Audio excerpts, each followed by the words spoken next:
तो good morning, कैसे हैं आप सब। तो आइए आज नई वीडियो की शुरुआत करते हैं और हम लोग एक टॉपिक देखेंगे, आयोनाइजेशन पोटेंशियल, या इसी को हम क्या बोलते हैं, आयोनाइजेशन एनर्जी। होता क्या है, minimum energy required to remove an electron.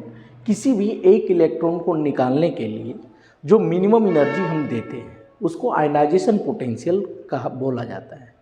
किससे निकालते हैं, देखिए, outer most orbit of an isolated atom का मतलब वो किसी से बॉन्ड नहीं बनाया है, फ्री एटम है, किस फॉर्म में, गैसियस स्टेट में। इसको हम क्या बोलते हैं, आयोनाइजेशन एनर्जी बोलते हैं। यानी किसी भी एटम से एक इलेक्ट्रॉन को निकालने में जो एनर्जी देते हैं, इलेक्ट्रॉन को निकालने में हम एनर्जी देते क्यों हैं, क्योंकि न्यूक्लियस और इलेक्ट्रॉन के बीच में क्या होता है, देखिए, अट्रैक्शन होता है। जैसे ये न्यूक्लियस है और सपोज ये हमने शेल बना दी, या आप ऑर्बिट भी बोल सकते हैं। तो ये हमारी फर्स्ट शेल है, मान लीजिए इसमें 2 इलेक्ट्रॉन हैं, और ये हमारी सेकंड शेल है, इसमें सपोज हमारे 2 इलेक्ट्रॉन। तो इस इलेक्ट्रॉन को निकालने में क्यों, क्योंकि न्यूक्लियस और इलेक्ट्रॉन के बीच में क्या लग रहा है, देखिए, अट्रैक्शन फोर्स लग रहा है। कौन सा फोर्स, अट्रैक्शन फोर्स।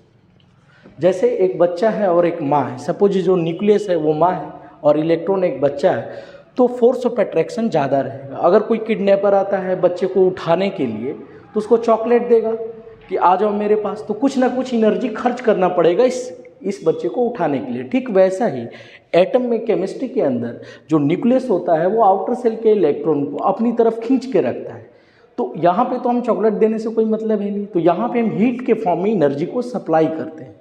तो इसी को हम क्या बोलते हैं, आयोनाइजेशन पोटेंशियल। एक्चुअली होता क्या है, मान लीजिए सपोज कोई मेटल है और इससे हमने एक इलेक्ट्रॉन को निकाला, तो एक इलेक्ट्रॉन निकालेंगे तो प्लस लिखिए या +1 लिखिए या 1+ लिखिए, एक ही बात है, और इसमें एक इलेक्ट्रॉन इसने निकाल दिया।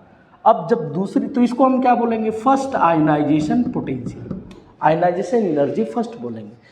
दूसरा इलेक्ट्रॉन निकाला हमने तो इसको बोलेंगे M+2, और इसके ऊपर क्या हो जाएगा, IE2। अब ज़रा सोच के बताइए, जैसे जैसे हम किसी भी एटम से इलेक्ट्रॉन को जब निकालते जाएंगे तो एटम की साइज छोटी होती जाएगी, और एटम की साइज छोटी होती जाएगी तो फोर्स ऑफ अट्रैक्शन न्यूक्लियस और इलेक्ट्रॉन के बीच में बढ़ता जाएगा।